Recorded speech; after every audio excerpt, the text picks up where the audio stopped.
సాయిరామ్. సమర్థ సద్గురు సాయినాథ్ మహారాజ్ కీ జై. ముందుగా మన సాయి కుటుంబ సభ్యులందరికీ నమస్కారం అండి. అందరూ కూడా సుఖంగా, సంతోషంగా, ఆరోగ్యంగా బాగుండాలని మనస్ఫూర్తిగా కోరుకుంటూ ఈరోజు వీడియో మొదలు పెడుతున్నాను. ఇక ఈరోజు వీడియోలో బాబాగారు ఏం చెప్పబోతున్నారు అంటే, తల్లి నీ కర్మఫలం తీరిన రోజు ఇది నీ కంట పడుతుంది. నిర్లక్ష్యం చేయకు, వెంటనే విను, జాగ్రత్త పడు అని చెప్పి బాబాగారు మనందరి కోసం ఒక హెచ్చరికని జారీ చేస్తున్నారు. మరి మనం ఏ తప్పు చేస్తున్నామో, మన కర్మలు ఏ విధంగా సమసుకోవాలో తీరని లోటంటూ మన జీవితంలో మిగిలి ఉంటే అది బాబాగారు సందేశం రూపంలో అందిస్తున్నారు. దానిని ఏ విధంగా ఆ కర్మఫలాన్ని తొలగించుకోవాలి అన్నది బాబాగారు ఈ వీడియో ద్వారా మనకు అందిస్తున్నారండి. అది కూడా ఒక చిన్న కథ రూపంలో విని తెలుసుకుందాం. సీతాపురం అనే గ్రామంలోని దేవి ఆలయంలో కిరణ్ శాస్త్రి అనే పూజారి ఉండేవాడు. కిరణ్ శాస్త్రి పేదవాడు కావడంతో ఆలయంలోని దేవతను భక్తితో కొలుస్తూ అక్కడ వచ్చే ఆదాయంతోనే కడుపు నింపుకుంటూ ఉండేవాడు. అయితే ఎప్పుడు ఎవరిని చేయి చాచిన పాపాన పోలేదు. ఇది ఇలా ఉండగా ఒకరోజు వట్టి చేతులతో ఇంటికి తిరిగి వచ్చిన భర్తతో భార్య కమల ఇలా అంటుంది, ఏంటండి ఇంకా ఎంతకాలం మనకు ఈ పేదరికం? మీరు ఆ దేవుణ్ణి నమ్ముకొని రోజు వారికి సేవ చేస్తూ వచ్చిన దానితో సంతోషపడుతున్నారు. మనం ఇంకా ఇలాగే ఉంటే ఎప్పటికి బాగుపడేది చెప్పండి. ఇప్పుడు మనకేమైంది కమల? ఆ దేవుడి దయ వలన వచ్చిన దానితో కడుపు నిండుగా భోజనం తింటున్నాము కదా, ఇంకేం కావాలి? ఏమిటి, కడుపు నిండా తిండి దొరికితే సరిపోతుందా? ఈ ఊరిలో మనకంటూ ఒక గౌరవం ఉండొద్దు? రాజస్థానంలో పనిచేసే మా మేనమామని చూడండి, ఎప్పుడు ఇంటి నిండా నౌకరులతో రాజభోగాలతో తులతూగుతూ ఉంటారు. అలాంటి భాగ్యం మనకెప్పుడు కలుగుతుందో అని అంటుంది కమల. వద్దు వద్దు, అలాంటి భాగ్యాలు కలగాలని కలలో కూడా అనుకోవద్దు. ఎందుకంటే ఎప్పుడైతే మన వద్దకు సంపద వస్తుందో అప్పుడు మనం మరింత కష్టాల్లో పడతాము అని భార్యకి నచ్చజెప్పి ఆ రోజుకి భోజనం ముగించుకుని నిద్రకు ఉపక్రమిస్తాడు కిరణ్ శాస్త్రి.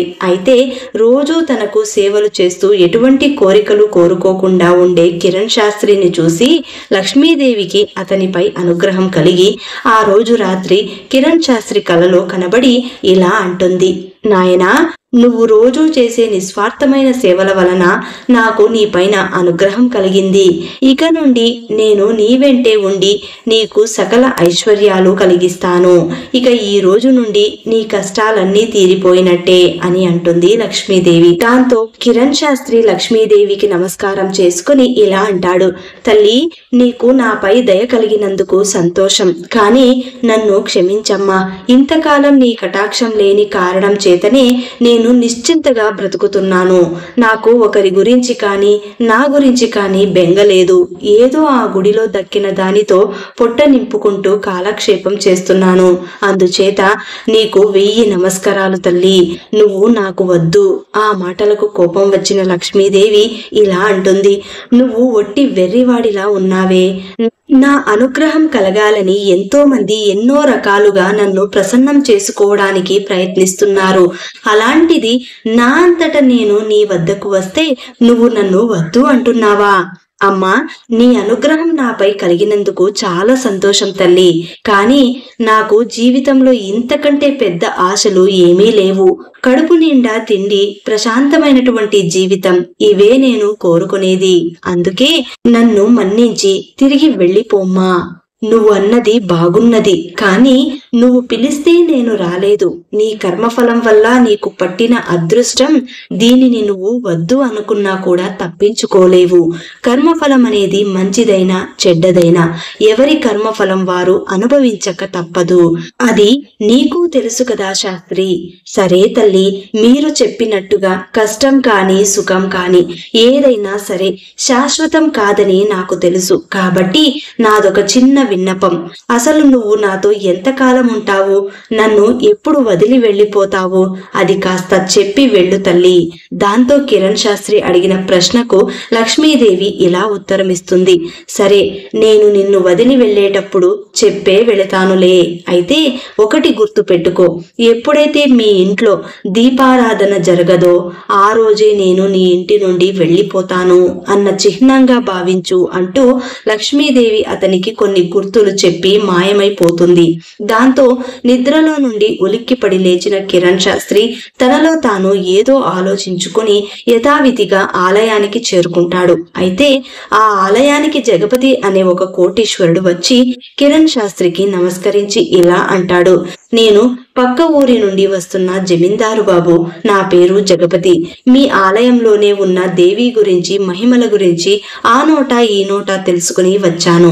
ఈ రోజు నేను ఇక్కడ ఒక బ్రాహ్మణుణ్ణి సత్కరించి ఇక్కడ వచ్చిన వారందరికీ అన్న పానీయాలు ఇవ్వడానికి వచ్చాను. దానికి మీ అనుమతి కావాలి అని అడుగుతాడు.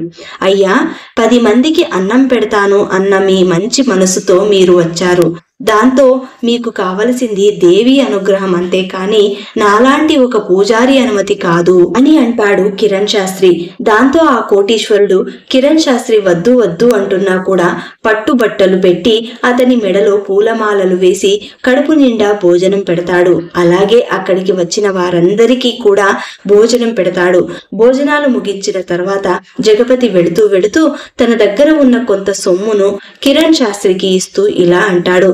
ఇదిగోండి స్వామి, దీనిని స్వీకరించండి, ఆశీర్వాదం ఇవ్వండి అని ఆ జమీందారు కోరగా కిరణ్ శాస్త్రి ఇలా అంటాడు. ఇలాంటివన్నీ ఇప్పుడు వద్దండి అని కిరణ్ శాస్త్రి ఏదో చెబుతున్నా కూడా వినకుండా అతని చేతిలో సొమ్ము పెడతాడు జగపతి. తన పరివారంతో సహా అక్కడి నుండి వెళ్ళిపోతాడు. అతను వెళ్ళిపోగానే అప్పటి వరకు తన మర్యాదలతో ఉక్కిరి బిక్కిరి అయిన కిరణ్ శాస్త్రి దేవిని తలుచుకుని ఇలా అనుకుంటాడు. ఏంటి తల్లి ఈ ఆర్భాటాలు? ఇవన్నీ నేను వద్దు అనే కదా కోరుకునేది. నేను ప్రశాంతంగా జీవించాలి అనుకున్నానే కానీ ఇలా 10 మంది చేత సన్మానాలు పొంది నాది కాని సొమ్మును తీసుకోవడం నాకు ఇష్టం లేదు. నువ్వన్న ఆ కర్మఫలం ఎలా తప్పించుకోవాలో నాకు తెలుసు అని ఏదో నిశ్చయించుకున్న కిరణ్ శాస్త్రి ఎలాగైనా ఆ లక్ష్మీదేవి అనుగ్రహం నుండి విముక్తి పొందాలి అని వెంటనే అక్కడి నుండి బయలుదేరి తిన్నగా రాజుగారి కోట వైపు వెళతాడు. కోట దగ్గర ఉన్న భటులు చూసి కిరణ్ శాస్త్రితో ఇలా అనుకుంటారు. నుదిట మీద నామాలు, కొత్త పట్టుబట్టలు, మెడ నిండగా పూలమాలలు, నిండైన విగ్రహం, అచ్చం ఆ వైకుంఠం నుండి దిగివచ్చిన విష్ణుమూర్తిలా ఉన్నారు. ఈయన ఎవరో? అతని రూపం చూసి మైమరిచిపోయిన రాజభటులు అతన్ని అడుక్కోకుండా లోపలికి వదిలేస్తారు.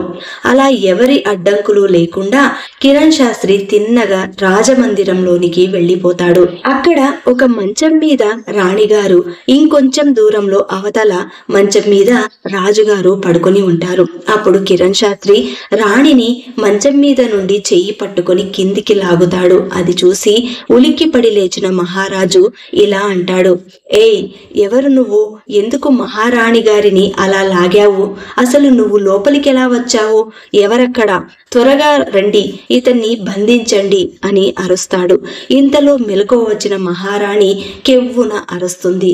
దాంతో రాజు ఆగ్రావేశంతో తన దిండు కింద ఉన్న కత్తి తీసి కిరణ్ శాస్త్రి వైపు రాబోతాడు. అయితే అంతలోనే రాణిగారి మంచం పందిరం నుంచి బారెడు పొడుగున్న తాచుపాము పక్క మీద పడుతుంది. రాజుగారి కత్తి దాన్ని నరకడానికి పనికి వస్తుంది. అప్పుడు రాజు ఇలా అంటాడు. ఎవరు మీరు? ఈ అర్ధరాత్రి మమ్మల్ని కాపాడడానికి వచ్చిన శ్రీ మహావిష్ణువులా ఉన్నారు. మీరే కనుక రాకుంటే మా మహారాణి వారు ఈ రోజు నాకు దక్కేది కాదు. అయితే రాజుగారి ఆగ్రహానికి గురి అయ్యి ఆ లక్ష్మీ కటాక్షం నుండి తప్పించుకుందామని వచ్చిన కిరణ్ శాస్త్రి ఈ ఊహించని పరిణామానికి పోయి తన మనసులో ఇలా అనుకుంటాడు.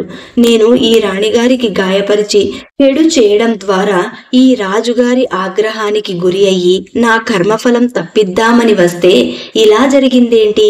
అంటే అదృష్టం ఉంటే మనం చెడు చేసినా మంచే జరుగుతుందన్నమాట. ఇక నా కర్మఫలం నుండి తప్పించుకోవడం సాధ్యం కాదు అని నాకు అర్థమవుతుంది. కాబట్టి ఏది ఏమైనా లక్ష్మీదేవి అనుగ్రహం స్వీకరించడమే ఉత్తమం అని నిశ్చయించుకుని రాజుగారు వైపు తిరిగి అతనికి నమస్కరించి ఇలా అంటాడు, అయ్యా, నా పేరు కిరణ్ శాస్త్రి. నేను దేవీ మందిరంలో పూజారిని. ఇక్కడ మహారాణి గారు ప్రమాదంలో ఉన్నారు అని తెలిసి ఇక్కడికి వచ్చాను. ఇక్కడికి వచ్చి చూస్తే ఇదిగో ఇలా జరిగింది అని కిరణ్ శాస్త్రి అంటాడు. అప్పుడు ఆ మహారాజుకు ఆ శాస్త్రి పైన మరింత గురి కుదిరి ఇలా అంటాడు, నిజంగా ఈ రోజు మీరు రావడం వలన నా పట్టపురాణిని పెద్ద ప్రమాదం నుండి కాపాడారు. నిజంగా మీరు ఏదో తెలియని తేజస్సు ఉంది. ఇక్కడ నుండి మీరు ఎక్కడికి వెళ్ళకండి. ఇక్కడే మా రాజాస్థానంలో ఉండి మాకు సలహాలు ఇవ్వండి. అయ్యా, నిజంగా మీరు అనుకుంటున్నట్టు నేను చేయగలిగిందేమీ లేదు. కానీ ఆ దేవి అనుగ్రహం వల్ల, నా కర్మఫలం వల్ల నాకు ఇక్కడ ఉండాలని రాసిపెట్టి ఉంటే నేను తప్పించాలి అన్నా కూడా అది కుదరదు. కాబట్టి ఆ దేవి నిశ్చయించినట్టే ఇక్కడే ఉంటాను అని అక్కడ ఉండటానికి ఒప్పుకుంటాడు కిరణ్ శాస్త్రి. దాంతో రాజధానిలో కిరణ్ శాస్త్రికి ఒక మేడ ఇచ్చి అందులో ఉండమని రాజు చెబుతాడు. లక్ష్మీదేవిని ఓడించటానికి తనకు శక్తి చాలదని గ్రహించిన కిరణ్ శాస్త్రి భార్యతో సహా అక్కడే కొంతకాలం ఉంటాడు. ఒకరోజు భార్య కమల ఇలా అంటుంది, ఏవండి, మనకిప్పుడు సిరి సంపదలు, గౌరవ మర్యాదలు అన్నీ ఉన్నాయి కదా, కానీ ఇంకా ఒక లోటు అలాగే ఉండిపోయిందండి అని అంటుంది కమల. అప్పుడు శాస్త్రి ఇలా అంటాడు, మనకు ఇంకా లోటు ఉందా? ఆ దేవి కృప వలన మనం బానే ఉన్నాం కదా, ఇంకా మనకు లోటేంటి? అదేనండి, మనకింకా పిల్లలు కలగలేదు కదా. ఇక నాకు మిగిలిన కోరిక ఆ ఒక్కటే. మనకు ఆ ఒక్క సంతానం కలిగితే ఇక నా కోరికలన్నీ తీరిపోయినట్టేనండి. ఓసి పిచ్చిదానా, ఇవన్నీ నేను కోరుకుంటే వచ్చినవి కాదు. ఇవన్నీ నా కర్మఫలం వలన, ఆ దేవి కృప వలన వచ్చినవి. ఇక మన జీవితంలో ఏది ఎలా రాసిపెట్టి ఉంటే అలా జరుగుతుంది. నువ్వు కోరుకున్నంత మాత్రాన జరగదు. అంతా దేవి పైన భారం వెయ్యి అంతే అని అంటాడు కిరణ్ శాస్త్రి. అయితే ఆ తర్వాత కిరణ్ శాస్త్రికి 2 పిల్లలు కలుగుతారు. దాంతో లక్ష్మీదేవి కోసం కిరణ్ శాస్త్రి తన ఇంట్లో ఒక పెద్ద ఇనుప పెట్టెని తయారు చేస్తాడు. తనకు వచ్చిన సంపదనంతా అందులో దాచిపెట్టేవాడు. లక్ష్మీదేవి అందులో మూలుగుతూ ఉండేది. అలా 12 ఏళ్లు గడుస్తాయి. ఒకరోజు సాయంకాలం కిరణ్ శాస్త్రి భార్య కమల మేడ మీద నుండి మెట్ల దిగుతూ వస్తూ ఇల్లు చీకటిగా ఉండడం గమనించి ఇలా అరుస్తుంది, ఇంట్లో దీపాలు లేవు, ధూపాలు లేవు, అందరూ ఎక్కడ చచ్చారా? త్వరగా వచ్చి దీపాలు పెట్టండి అని గట్టిగా కేక పెడుతుంది. అయితే కిరణ్ శాస్త్రికి లక్ష్మీదేవి తాను వెళ్లిపోయేటప్పుడు చెప్పిన గుర్తులు గుర్తుకొస్తాయి. దాంతో కిరణ్ శాస్త్రి తన మనసులో లక్ష్మీదేవికి దండం పెట్టుకుని ఇలా అనుకుంటాడు, ఇక వెళ్ళొస్తావా తల్లి? నాకు తెలుసమ్మా, నాకు వచ్చిన సిరి సంపదలు, గౌరవ మర్యాదలు ఎప్పటికీ శాశ్వతం కాదని. అయినా నేను వద్దు అన్నా వచ్చావు, ఇప్పుడు ఉండమన్నా ఉండవు. ఇది నా కర్మఫలం. ఇక వెళ్ళిరా తల్లి అని అనుకుని తన భార్య కమలని పిలిచి ఇలా అంటాడు, చూడు కమల, ఇక ఈ రోజు ఎందుకు ఏమిటి అని అడగకుండా నేను చెప్పింది చెప్పినట్టుగా చెయ్యి. అయ్యో, ఏమిటండి అలా మాట్లాడుతున్నారు? అసలు ఇప్పుడు ఏం జరిగిందని అని అంటుంది కమల. చెప్పాను కదా, నన్ను ఏమీ అడగవద్దు. వెంటనే నువ్వు మన ఇనప పెట్టెలో ఉన్న ఆ సొమ్మును తీసుకుని నువ్వు నీ పిల్లలు పుట్టింటికి వెళ్ళిపోండి అని చెప్పి ఆ రాత్రికి వారిని అక్కడి నుండి పంపించేస్తాడు. ఇక వేటకు వెళ్ళినప్పుడల్లా కిరణ్ శాస్త్రిని వెంట తీసుకుని పోయే మహారాజు ఆ రోజు కూడా యథావిధిగా కిరణ్ శాస్త్రిని వేటకు వెంట తీసుకెళ్తాడు. అయితే ఆ రోజు వేట ఏ మాత్రము సక్రమంగా సాగదు. ఏమిటి కిరణ్ శాస్త్రి, ఈ రోజు వేట అంత సంతోషాన్ని ఇవ్వటం లేదు. ఇప్పటి వరకు ఒక్క జంతువు కూడా వేటాడలేకపోయాను. పైగా మధ్యాహ్నం కూడా కావస్తుంది. నాకు చాలా అలసటగా ఉంది. ఇప్పుడు నాకు కొంత విశ్రాంతి కావాలి అని అంటాడు మహారాజు. పర్వాలేదు మహారాజా, మధ్యాహ్నం విరామం తర్వాత తిరిగి వేటను కొనసాగిద్దాం. కానీ అయితే మీ వేటకి ఎలాంటి ఏర్పాట్లు లేవు కాబట్టి మీకు అభ్యంతరం లేకపోతే ఇదిగో ఈ చెట్టు క్రింద విశ్రమించండి అని చెప్పడంతో అప్పటికే బాగా అలసిపోయిన మహారాజు ఆ ఎండవేళ కిరణ్ శాస్త్రి తొడ మీద తల పెట్టుకుని ఒక చెట్టు నీడన నిద్రపోతాడు. వేటగాళ్ళందరూ కూడా చెట్ల కింద దూరంగా చేరుతారు. అయితే అప్పుడు అప్పుడే అకస్మాత్తుగా ఆ చెట్టు మీద కాకి రాజుగారి మెడ మీద రెట్టె వేస్తుంది. రాజుగారు గాఢ నిద్రలో ఉండి లేవలేదు. దాంతో కిరణ్ శాస్త్రి ఇలా అనుకుంటాడు, అయ్యో ఏంటి ఇలా జరిగింది, ఇప్పుడు రాజుగారిని నిద్ర లేపితే నిద్రభంగం కలిగి ఆగ్రహిస్తాడు, ఇప్పుడు ఏం చేద్దాం అని ఆ రాజు తల కదలకుండా ఆ రెట్ట తీసే ఉపాయం తోచక కిరణ్ శాస్త్రి చాలాసేపు తికమక పడతాడు.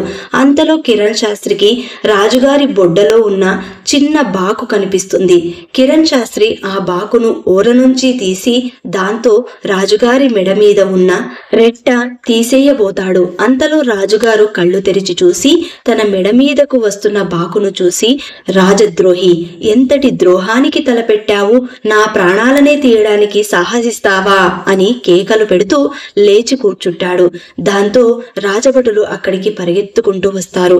పొరబడిన రాజుకి కిరణ్ శాస్త్రి ఏదో చెప్పడానికి ప్రయత్నం చేస్తూ ఉండగా కిరణ్ శాస్త్రి మాటలు పట్టించుకోకుండా రాజు తిరిగి ఇలా అంటాడు, నా పంచన చేరి నా ప్రాణాలను తీయడానికి ప్రయత్నం చేసిన ఈ ద్రోహిని వెంటనే బంధించండి అని రాజు తన భటులను ఆజ్ఞాపిస్తాడు.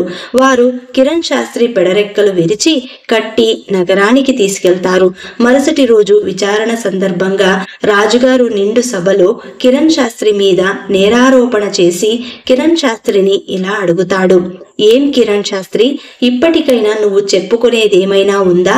లక్ష్మీదేవి అనుగ్రహం పోవడంతో ఇప్పుడు తను ఏం చెప్పుకున్నా లాభం లేదు అని భావించిన కిరణ్ శాస్త్రి ఇలా అంటాడు, నేనేం చెప్పేది లేదు మహారాజా, మీకు తోచిన శిక్షని విధించండి, అయితే నీకు ఉరిశిక్ష విధిస్తున్నాను, నీ ఆఖరి కోరిక ఏమైనా ఉంటే చెప్పు అని అడుగుతాడు మహారాజు. అయ్యా, నా ఇనుప పెట్టెలో ఒక చిన్న మూట ఉంది, అందులో నా ఆస్తి ఉంది, దానిని ఒక్కసారి కళ్ళారా చూడనిచ్చి ఆ తర్వాత మరణదండన విధించండి అంటాడు కిరణ్ శాస్త్రి.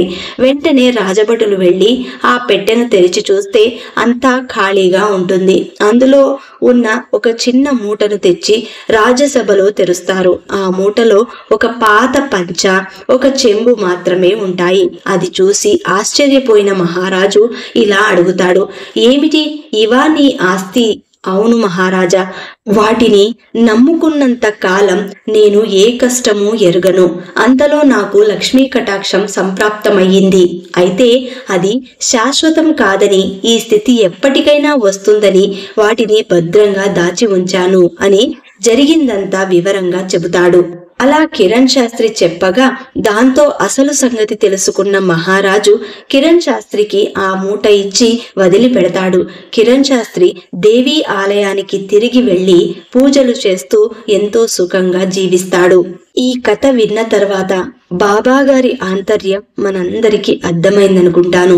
అసలు మన జీవితంలో కర్మఫలం అనేది ఏ విధంగా పనిచేస్తుందో, సంతోషమైన దుఃఖమైన ఏదైనా సరే కర్మఫలంతోనే ప్రారంభమవుతుంది, కర్మఫలంతోనే అంతమవుతుంది. కాబట్టి దేనిపైన ఎక్కువ మమకారాలు ఆశలు పెట్టుకోకుండా వచ్చిన కష్టాన్ని కాని సుఖాన్ని కాని దైవ అనుగ్రహమని స్వీకరించండి, అది ఉన్నంత కాలం పరిపూర్ణంగా అనుభవించండి అని బాబాగారు ఈ సందేశాన్ని మనకు అందించారండి. ఈ సందేశం నచ్చిన వాళ్ళందరూ కూడా శ్రద్ధా సబూరి అని కమెంట్ చేయండి. అలాగే ఈ వీడియోని అందరికీ అందేలాగా షేర్ చేయండి, లైక్ చేయండి. మళ్ళీ ఇంకొక మంచి వీడియోతో మీ ముందుంటాను. అంతవరకు సెలవు. సర్వే జనా సుఖినో భవంతు. సర్వం శ్రీ సాయినాథార్పణమస్తు.